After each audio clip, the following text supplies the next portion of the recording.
إذ قال يوسف لأبيه يا أبت إني رأيت أحد عشر كوكبا والشمس والقمر. Beliau, Yusuf alaihissalam, datang kepada ayahnya dan beliau memberitahunya bahawa, wahai ayah aku yang tersayang, tidak ada keraguan, aku telah melihat 11 bintang dan matahari dan bulan. Jadi beliau mengulangi perkataan, saya telah melihat 2 kali. Ia berlaku pada awal ayat. Inni ra'aitu. Sebenarnya ana adalah 2 kali bagi anda yang tahu bahasa Arab. Saya telah pasti melihatnya. Dan kemudian pada masa beliau mengatakan 11 bintang, matahari dan bulan, beliau bermula sekali lagi dan berkata, saya telah melihatnya sekali lagi. Sebelum dia melengkapkan ungkapan ra'aituhum li sajidin. Salah satu perkara yang boleh dicadangkan di sini adalah kanak-kanak. Semasa mereka berkongsi sesuatu, kadang-kadang mereka merasa gementar. Dan ketika mereka gugup, mereka mengulang-ulang apabila bercakap. Okey, tengok ni. Anak anda datang kepada anda. Sesuatu berlaku di sekolah atau sesuatu berlaku di taman permainan ke. Dan anda tanya dia, apa yang berlaku? Dan dia berkata, saya sedang bermain. Saya sedang memainkan. Saya sedang bermain. Okey, lepas tu apa? Dan saya bermain dan lepas tu, dan lepas tu, dan lepas tu saya bermainkan dan lepas tu. Dan kanak-kanak ini akan mengulangi kata-kata mereka kerana mereka berusaha untuk sampai ke bahagian yang mungkin akan membuat kanak-kanak ni jatuh dalam masalah dengan ibu bapa, atau bahagian yang sukar untuk dibincangkan, atau bahagian yang sedikit mengejutkan untuk mereka, atau trauma bagi mereka, kanak-kanak ni. Jadi Yusuf alaihissalam ini bermimpi seperti ini sebagai seorang kanak-kanak. Beliau datang kepada ayahnya, Yaqub alaihissalam. Beliau berasa gementar dengan mimpi ini untuk bercakap dengan ayahnya. Fakta bahawa dia bermula dengan inni, bagi anda yang tahu bahasa Arab sedikit, inna harfun li izalati syak. Ia digunakan untuk menghilangkan segala keraguan, segala syak. Seperti beliau ini memberitahukan ayahnya mimpi beliau, tapi beliau sendiri fikir walaupun ayahnya mungkin tidak akan mempercayainya. Ini mimpi yang sangat luar biasa, terlalu gila dengan perkara yang dilihatnya. Mungkin ayah saya tidak akan mempercayai saya. Jadi beliau berkata, tidak, betul, saya telah melihatnya. Saya telah melihat 11 bintang, matahari dan bulan. Dan kemudian itu pula, beliau berkata, ra'aituhum.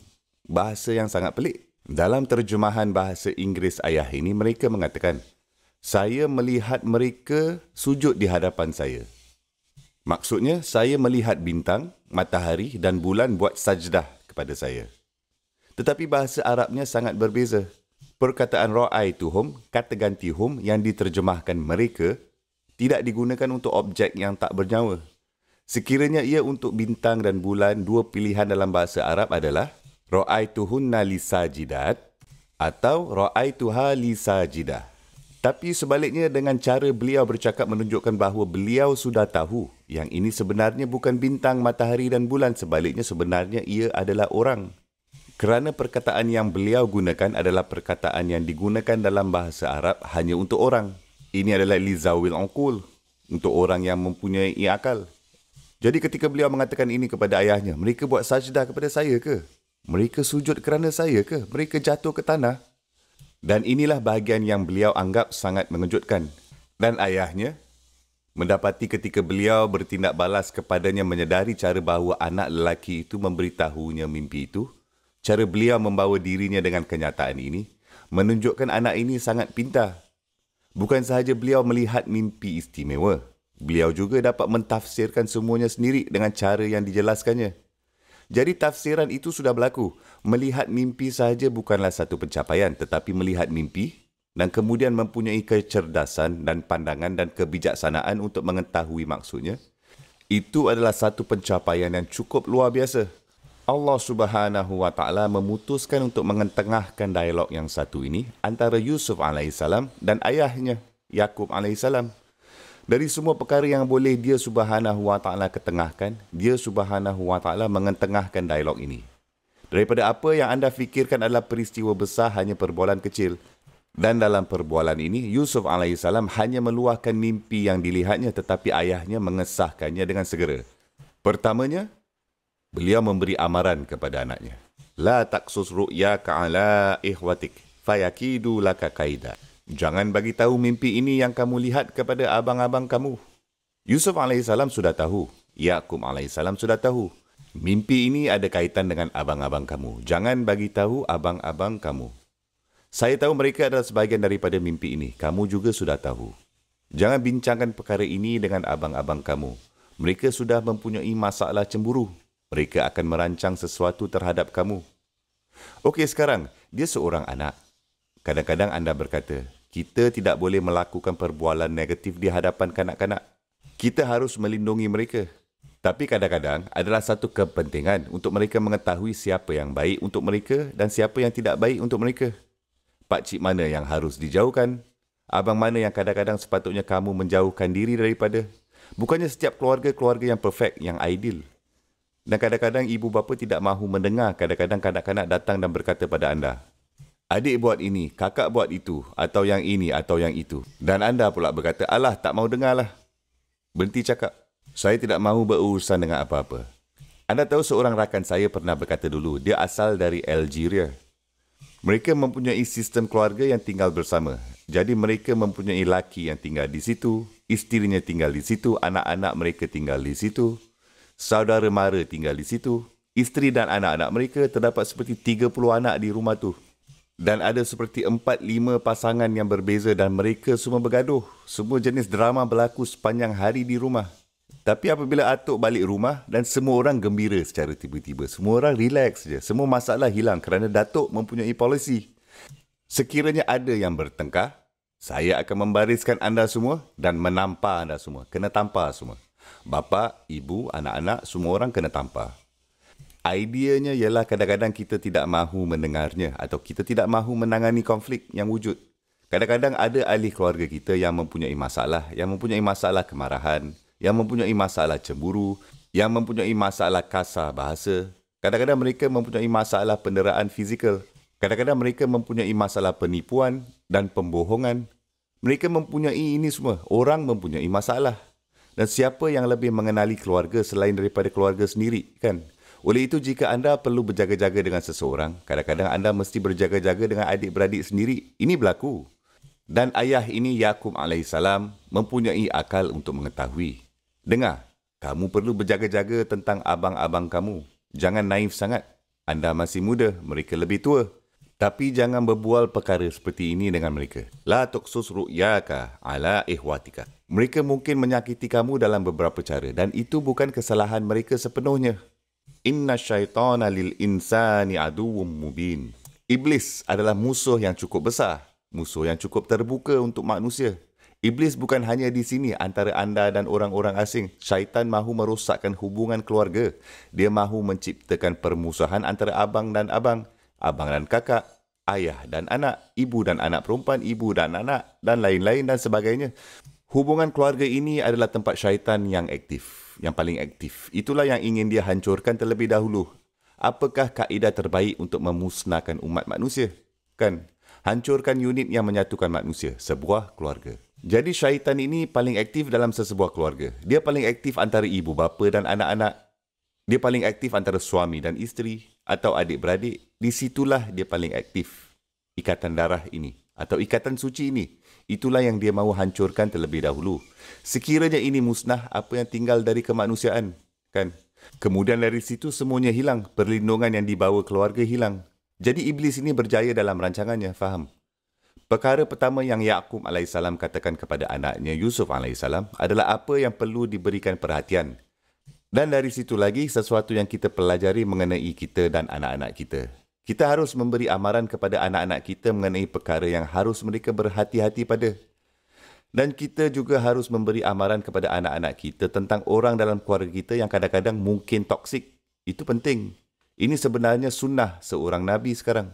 Ini sunnah yang sangat penting. Ia dirakamkan dalam Al-Quran untuk memberitahu anak-anak kita. Kadang-kadang tidak semua orang dalam keluarga kita baik-baik je. Dan Ramadan berlaku. Selepas Ramadan, Hari Raya Aidilfitri, semua keluarga berkumpul. Dan beberapa pakcik yang tak betul sikit juga datang. Dan beberapa sepupu yang liar juga datang. Dan semua orang bersama dan kadang-kadang anda harus memberitahukan anak-anak anda lebih awal. Inilah orang yang harus kamu jauhkan. Inilah yang harus anda berhati-hati pada. Anda harus memberi amaran dan mendidik mereka. Ini adalah dunia nyata. Anda harus mempersiapkan anak-anak. Jadi anak-anak kita tidak menjadi terlalu naif dan mereka tidak hanya dalam kenaifan mereka mempercayai sesiapa saja. Kerana ada yang boleh membahayakan mereka dan permulaan surah ini mengajarkan kita ialah keluarga tidak semestinya tempat yang selamat. Jangan naif. Itu sesuatu yang diberitahu oleh Al-Quran kepada kita dalam istilah yang sangat jelas. Subhanallah. Wa kazalika yajtabika rabbuka.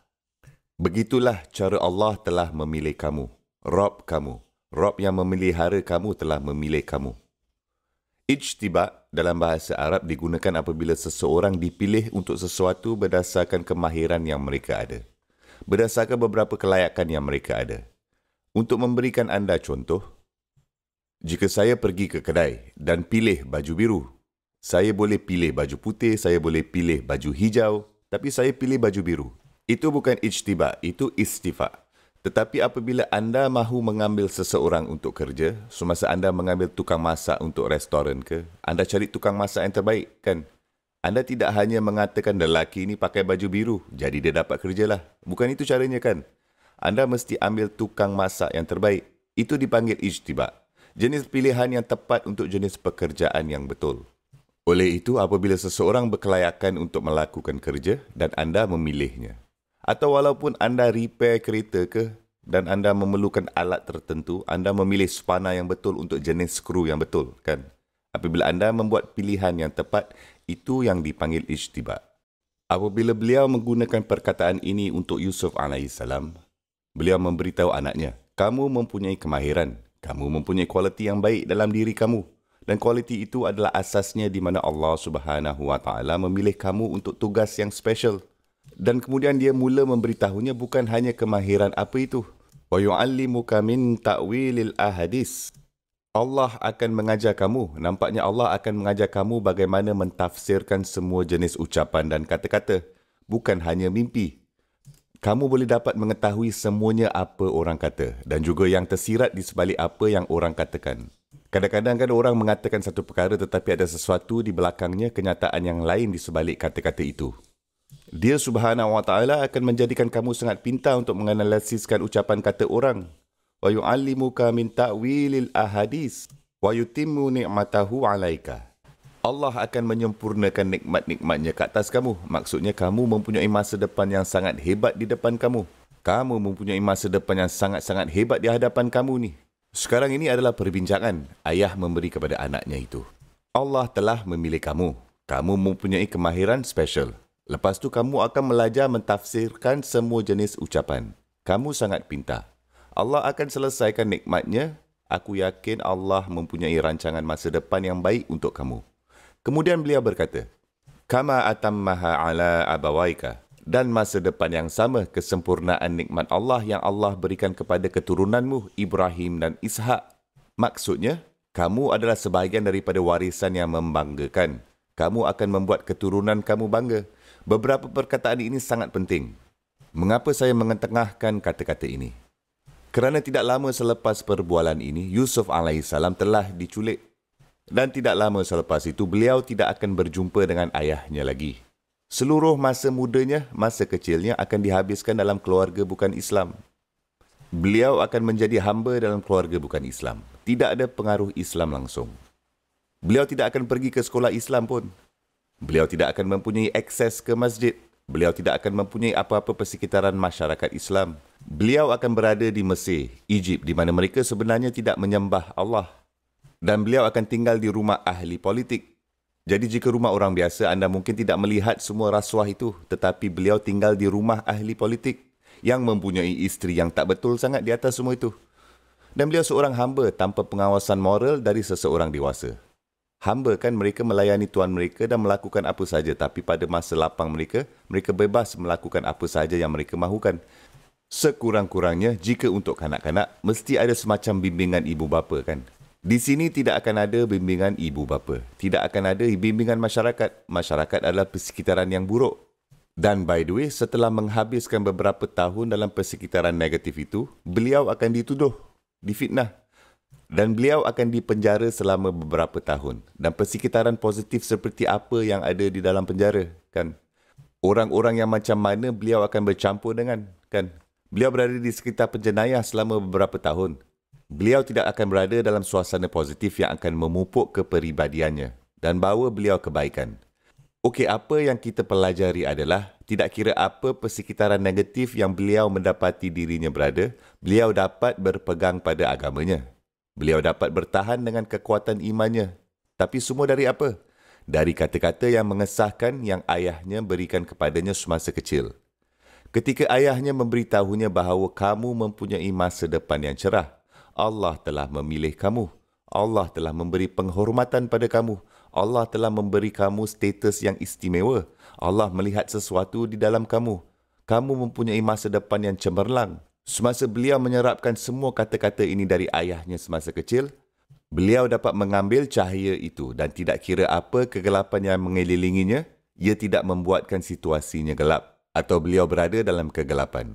Beliau masih ada cahaya di dalam dirinya. Okey, sekarang, mengapa perkara itu penting untuk diketengahkan untuk kamu dan saya? Kerana kita harus berhati-hati dengan apa yang kita katakan kepada anak-anak kita. Kita harus berhati-hati bagaimana kita bercakap dengan anak-anak kita. Ada satu hari itu, saya bertemu dengan seorang yang bagi tahu saya. Dia ni sedang membuat kerja di rumah saya. Dia bagi tahu saya, "Brother, boleh anda bantu saya dengan satu soalan?" Saya kata, "Apa soalan kamu?" Dia cakap, anak laki aku, dia mengalami masalah kemarahan sikit. Dia menumbuk dinding ketika dia pulang rumah. Dia tendang barang, dia menjerit-jerit. Aku tak tahu apa yang berlaku dengannya lah. Saya seperti, apa yang berlaku baru-baru ini? Dan dia berkata, kami baru-baru ini berpindah dari satu bandar ke bandar yang lain. Saya kata, baiklah. Jadi dia kehilangan semua rakannya dan dia di sekolah baru. Adakah anda tahu jika mereka membuli dia di sekolah? Adakah anda tahu jika mereka mengejek-ejek dia? Apa sal dengannya? Dia seperti, aku tak tahulah. Mari kita bercakap dengan ibunya tahu. Mungkin ibunya tahu kot. Saya tak tahu apa-apa. Okey, saya seperti itu sudah menjadi masalah. Kita di sini mempunyai warisan Yaqub AS yang tidak perlu bertanya kepada anaknya. Anaknya datang sendiri dan memberitahunya. Kerana itulah tahap keselesaan seseorang ayah dan anak sepatutnya ada. Subhanallah. Sekiranya kita mengambil langkah yang ke belakang dan mundur dan berkata, apa yang anda ingin beritahu pada anak laki atau anak perempuan anda yang anda banggakannya, bahawa anda melihat bahawa Allah SWT telah memberikan mereka kurniaan, sesuatu yang mengesahkannya, sesuatu yang membuatkan mereka berasa bangga. Berapa banyak anak lelaki dan perempuan di seluruh dunia dan mereka menagihkan untuk satu ketika bahawa ibu atau ayah mereka akan berkata, wahai anak lelaki, aku bangga dengan kamu. Wahai anak perempuan, aku bangga dengan kamu. Allah SWT telah memberikan kamu bakat yang special. Allah SWT telah memberkati kamu. Aku sangat bangga memanggil kamu anak ibu atau anak ayah. Ada anak-anak yang sanggup berbuat apa sahaja untuk mendengarkan kata-kata ini dan mereka jarang mendapatkannya dari ibu bapa mereka. Dan walaupun mereka mendapatkannya, seperti misalnya satu masa, anak perempuan membuat keputusan bahawa dia akan masak sesuatu untuk pertama kalinya. Dia ni akan belajar memasak untuk membuat ibunya bangga. Dan akhirnya dia belajar masak dan masak satu lauk yang sedap. Semua orang suka masakannya. Ibu berkata, bagus, baru nak masak? Anda ni pula terpaksa membuang sesuatu ke dalam pujian anda. Baru nak belajar masak ke? Kau tak ada kerja kan? Anda ni mesti membuang sesuatu yang negatif, bukan hanya positif. Di satu bahagian apa yang kita pelajari dari warisan Yaqub AS adalah kita tidak boleh membuat anak-anak kita buta kepada perkara-perkara yang negatif di sekeliling mereka. Tapi kita juga jangan membuat mereka merasa seperti mereka tidak berharga. Kita mesti mengesahkannya. Kita harus memberikan inspirasi kepada mereka. Kita harus memberi kata-kata positif. Beberapa perkataan positif yang anda katakan kepada anak-anak anda dan anda katakan kepada keluarga anda. Anda tidak tahu persekitaran gelap apa yang mereka akan hadapi satu hari nanti dan kata-kata kamu itu adalah satu-satunya sebab mereka tidak jatuh ke dalam kegelapan. Nampak tak? Itu perkara yang cukup kritikal. Ia adalah satu perkara yang sangat serius. Saya akan memberikan khutbah ini secara teori, tapi saya pernah melihatnya. Saya pernah melihat orang muda buat kesilapan paling dahsyat dalam hidup mereka dan membenci ibu bapa mereka. Dan apabila anda membuat kaji selidik semasa mereka terlibat dalam semua jenis haram, anda akan berfikir saya harus memberi mereka perbualan tentang jangan buat haram, bertakwalah kepada Allah Subhanahu Wa Taala, anda harus takut kepada akhirat dan sebagainya. Ya, semua itu memang benar. Tapi ada perkara lain yang berlaku yang membawa mereka ke jalan gelap itu. Apa yang membawa mereka ke jalan gelap adalah, alah, bapa aku selalu mengkritik akulah. Semua yang aku dengar di rumah adalah sesuatu yang negatif. Jadi aku tak mahu menghadapinya. Apabila syaitan dapat menimbulkan suasana negatif di dalam rumah, kemudian orang-orang muda ini, anak lelaki dan anak perempuan anda akan mencari kawan dan cari persekitaran di mana orang akan menghargai mereka. Di mana orang suka sesuatu tentang mereka, di mana orang membuat mereka merasa selesa, di mana orang membuat mereka merasa disahkan. Mereka akan berasa seperti mereka ini ada nilai sesuatu di sini. Apabila mereka menjumpainya, anda akan mendapati bahawa mereka akan menghabiskan sedikit masa di rumah dan lebih banyak masa di luar. Kurang masa di rumah, lebih banyak masa di luar. Dan pada masa mereka cukup dewasa nanti, dan mereka pulang pada pukul 2, 3 dan 4 pagi dan anda hilang akal pula. Apa yang berlaku dengan kau ni? Mereka berkata, saya tak nak cakap apa-apalah. Saya tidak mahu menangani negativiti ibu. Saya tidak dapat menangani komen ibu lah. Tolonglah simpan je komen ibu. Dan anda terkejut apa yang baru berlaku. Anak saya sangat baik. Mereka begitu pendiam. Mereka tidak pernah lawan cakap. Dan secara tiba-tiba, tengoklah macam mana mereka bercakap dengan aku. Mungkin aku harus membawa mereka jumpa imam ni. Mungkin aku harus membawa mereka kepada seseorang dan mereka dapat membaca beberapa ayat Al-Quran dan hembus kepala. Dan kemudian mereka akan pulih. Bukan itu yang berlaku. Anda tidak berada di sana untuk mengesahkannya semasa mereka masih muda. Anda sebenarnya tidak berada di sana untuk perbualan sebenar semasa mereka masih muda. Ini akan masuk ke dalam mereka secara senyap-senyap sehingga akhirnya meletus. Itulah manusia. Itu bukan hanya anak anda atau anak saya. Itu manusia. Itulah sifat manusia. Human nature. Dan di sini apa yang kita pelajari di surah ini adalah sesuatu yang sangat kuat dan hebat. Sebaliknya, ia bukan sekadar kata-kata positif yang dialami oleh Yusuf AS. Beliau juga mengalami suasana yang negatif kerana abang-abangnya tidak suka beliau. Saya yakin beliau mendengar perkara-perkara negatif dari abang-abangnya sendiri. Dan bertahun-tahun kemudian, setelah bertahan dalam semua percubaan itu, beliau jadi menteri.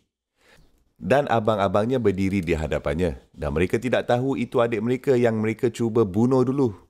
Mereka tidak tahu. Dan apabila keseluruhan hal berlaku, dengan adik bongsunya, dituduh mencuri. Apa yang dikatakan abang-abangnya ini? Dengarkan ini dengan teliti. Apa yang mereka katakan walaupun ketika itu. Mereka berkata, Qalu in yasrik faqad saraqa ajullahu min qabl. Mereka ni berkata, mereka ni berdiri di depan Yusuf, mereka tidak tahu itu Yusuf AS. Dan mereka melihat kepadanya dan berkata, oh, jika ini mencuri, dulu dia ni ada abang. Dia juga mempunyai masalah mencuri lah. Mereka memberitahu Yusuf AS bahawa Yusuf AS adalah pencuri dulu. Dan mereka tidak tahu mereka menghina depan muka beliau. Maksudnya mereka dulu menjatuhkan maruah dan merendah-rendahkan beliau sebelum ini. Dan apa yang telah Allah Subhanahu Wa Taala katakan mengenai Yusuf AS dalam peristiwa ini. Dia Subhanahu Wa Taala berkata ketika dia mendengar kata-kata ini, فَأَسَرَّهَا يُوسُفُ فِي نَفْسِهِ. Yusuf menyimpan, menelan perasaan yang dia miliki pada dirinya sendiri. Kemarahan yang beliau rasakan, kesedihan yang beliau rasakan, luka dan kemudian fitnah yang beliau rasakan dari keluarganya sendiri, abang-abangnya sendiri. Beliau simpannya semua di dalam dirinya sendiri. Walam yubdiha lahum. Dan dia tidak membiarkan mereka melihat kesedihan di wajahnya. Beliau terus terkawal, steady dan tenang dan berkata kepada dirinya sendiri, Qala antum syarrum makana. Kamu tu lebih teruk dari dulu. Bermakna Yusuf AS ingat akan kesakitan yang telah disebabkan oleh mereka ketika itu. Okey, beliau ni sekarang sudah dewasa. Beliau telah melalui banyak perkara negatif dalam hidupnya. Beliau telah dijual sebagai hamba. Difitnah bertahun-tahun dalam penjara. Tetapi Allah Subhanahu Wa Taala tidak pernah menyebut bahawa beliau menyimpan kesakitan di dalam dirinya atau mengatakan beberapa komplain. Tetapi sekarang ketika abangnya sendiri bercakap, kesakitan itu keluar lagi. Maknanya manusia mampu bertolak ansur dengan banyak kesukaran dari luar. Tapi kesukaran yang dibawa dalam keluarga kepada keluarga jauh lebih sukar untuk ditelan. Jauh lebih susah untuk diatasi atau ditangani. Itulah jenis kesakitan yang paling susah, yang paling teruk. Jadi kata-kata positif yang datang dari keluarga lebih penting daripada kata-kata orang lain. Sebilangan daripada anda mempunyai ijazah, degree. Sebahagian daripada anda adalah accountant. Sebahagian daripada anda adalah jurutera, engineer, doktor, apa sahaja anda ada. Semasa anda pergi ke pejabat, orang bangga dengan anda. Wow, awak ni sangat luar biasa lah. Ibu bapa anda mesti begitu bangga dengan kamu. Keluarga anda mesti begitu bangga dengan anda. Orang semua mahu mengambil gambar dengan anda, selfie. Orang mahu memuji anda di tempat kerja. Betapa fasihnya anda, betapa pintarnya anda. Bagaimana itu, bagaimana ini. Macam-macam pujian. Pujian itu datang kepada anda dan mereka semua jatuh dari kamu. Kerana itu tidak bermaksudkan apa-apa langsung pun. Kerana semasa anda pulang, keluarga anda sendiri memberitahu anda, kau ni tak boleh harap lah. Kau ni mengecewakan lah. Kenapa kamu tidak boleh menjadi seperti abang kamu? Kenapa kamu tidak boleh seperti ini? Kamu tidak boleh buat ini, kamu tak boleh buat itu. Kamu ni kerja apa ni? Ini bukan pekerjaan sebenar lah. Itu degree ke? Itu bukan degree yang betul. Inilah yang dilakukan oleh keluarga sendiri. Dan semua pencapaian itu tidak bermakna kerana ketika mereka bermaksud sesuatu adalah ketika pengesahan yang datang, kata-kata sokongan yang datang dari keluarga sendiri. Berhati-hatilah dengan kata-kata ini. Mereka seorang amanah. Anak-anak ini yang kita ada, keluarga ini yang kita ada, cara untuk bercakap dengan mereka, kita harus berhati-hati. Sekiranya anda tidak mempunyai apa-apa yang baik untuk diperkatakan, berdiam diri saja. Jangan cakap apa-apa. Dan jika keluarga bersikap negatif terhadap anda, tidak mengapa, berjalan pergi saja. Jangan terlibat dengannya. Jadilah seperti Yusuf AS. Simpan untuk diri sendiri dan lepaskan. Kerana tidak ada yang baik akan datang dari negativiti seperti itu untuk diri sendiri. Kita mesti melihat dengan baik bagaimana kita memperlakukan diri kita dalam keluarga kita. Terutamanya kata-kata sensitif yang kita gunakan dengan anak-anak kita dan apa kesannya, kesan jangka masa panjang dalam kepribadian mereka, personality mereka. Apa yang akan mereka jadi nanti. Ada orang yang pernah saya temui, mereka dipanggil nama, satu nama tertentu semasa mereka kecil. Dan mereka benar-benar berkata kepada diri mereka sendiri, itulah yang difikirkan oleh ibu bapa saya tentang saya. Begitulah cara saya akan bertindak kerana itulah yang sebenarnya saya, betul. Sebab siapa yang lebih mengenali saya daripada ibu bapa saya, kan? Mereka menjadikannya alasan untuk merosakkan diri sendiri. Tapi sebenarnya ia bermula dengan satu luka dan menjadi satu parut semasa mereka kecil bersama keluarga. Subhanallah.